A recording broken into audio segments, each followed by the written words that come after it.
El sistema africano de protección de los derechos humanos es el más reciente y el menos evolucionado de los sistemas regionales actualmente en funcionamiento. El principal instrumento convencional con el que cuenta es la Carta Africana de los Derechos Humanos y de los Pueblos, aprobada el 27 de junio de 1981 en el marco de la 18ª Conferencia de Jefes de Estado y de Gobierno de la Organización para la Unidad Africana, y que entró en vigor en octubre de 1986. En dicha carta se expresa un concepto peculiar de los derechos humanos, concepto que es el reflejo de las singularidades del continente africano, pero que al mismo tiempo es parte constitutiva importante de un concepto universal de los derechos humanos, como lo dijo Benedek en 1983. En cuanto a las aportaciones y características de dicho concepto africano de derechos humanos, inserto en la Carta, la más importante de ellas, en opinión de la mayoría de especialistas, consiste en su reconocimiento de derechos humanos de tercera generación, en especial del derecho de los pueblos al desarrollo. Nos encontramos ante el único tratado internacional de derechos humanos que consagra explícitamente este nuevo tipo de derechos, lo que nos da una idea clara de cuáles son las prioridades del continente africano en materia de derechos humanos.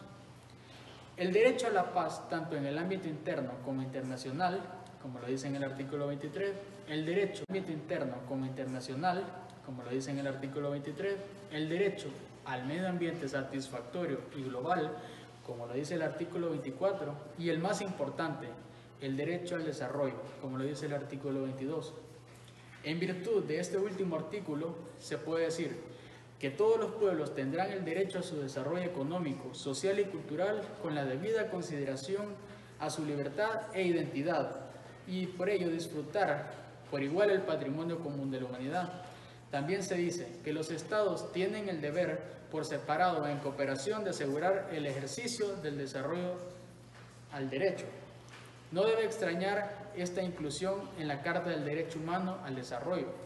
dado que ese concepto tiene sus orígenes en África, al tiempo que la grave situación del continente explica la importancia que se le atribuye. Pero no hay que perder de vista que, como señalan algunos autores africanos como Mahmoud, a veces los gobernantes han puesto el acento en los derechos de los pueblos y, por sobre todo, en el derecho al desarrollo, con el fin de justificar sus propias conclusiones de los derechos individuales. Desde el argumento de que para avanzar hacia la protección de estos es un requisito indispensable alcanzar un cierto grado de desarrollo, tanto económico.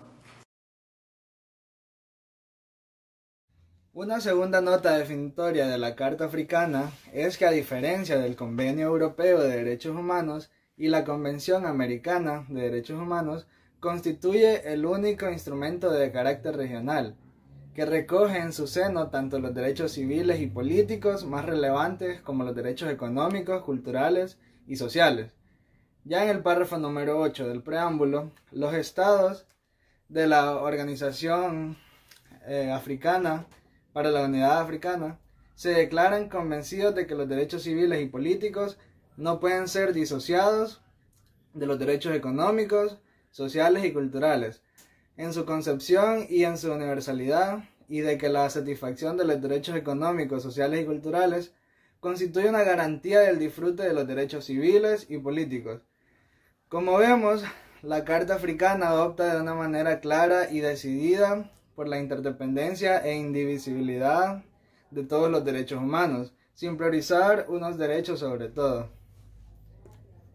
Una tercera característica importante de la Carta Africana es que, como ya se deja entrever en su mismo título, dedica una especial atención a los derechos de los pueblos, a los derechos colectivos, importancia que no reciben en ningún otro documento internacional en derechos humanos. Eso encaja con las peculiaridades culturales del África tradicional, donde tiene primacia el grupo sobre la persona, la comunidad, sobre el individuo, y solo en la comunidad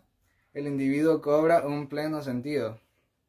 En África se produce lo que se ha calificado como un enfoque global y comunitario a los derechos humanos, donde los derechos son inseparables de la idea de deberes respecto a la comunidad en la que uno debe estar inserto. Un cuarto paso definitorio de la Carta Africana es que se trata del texto de derechos humanos, en el que se realiza un reconocimiento más significativo de los deberes del individuo. El preámbulo considera que el disfrute de los derechos y libertades conlleva el cumplimiento de los deberes de cada uno. Mientras que el artículo 27 señala que todo individuo tiene deberes respecto a la familia y la sociedad, el Estado y las demás comunidades legalmente reconocidas y respecto a la comunidad internacional. Sin embargo, el artículo más importante en este sentido es el artículo 29, que formula un auténtico catálogo de deberes humanos del individuo, como preservar el desarrollo económico, armónico, de la familia y trabajar por su respeto, servir a la comunidad nacional, preservar la solidaridad nacional y la seguridad social, trabajar y pagar tributos y preservar los valores culturales africanos, entre otros. Esta ha sido mi participación. Gracias. Esta importancia atribuida en la Carta de los Deberes del Individuo ha sido criticada por algunos de los autores en concreto. Para Yves Madiot, que ha analizado la tensión constante que se produce entre los derechos y los deberes del individuo, el citado artículo 29 está lleno de riesgos, por cuanto al poner a la persona al servicio de la comunidad podría justificar otro tipo de opresiones. A fin de promover y proteger los derechos de la Carta, esta creó una Comisión Africana de Derechos Humanos y de los Pueblos, compuesta por 11 personalidades africanas de prestigio con funciones a título personal. En cuanto a los mecanismos de control y protección, la Carta utiliza los 3 mecanismos tradicionales, que uno es el informe de periódicos, que los estados tienen que presentar como 2 años al secretario general de la OUA,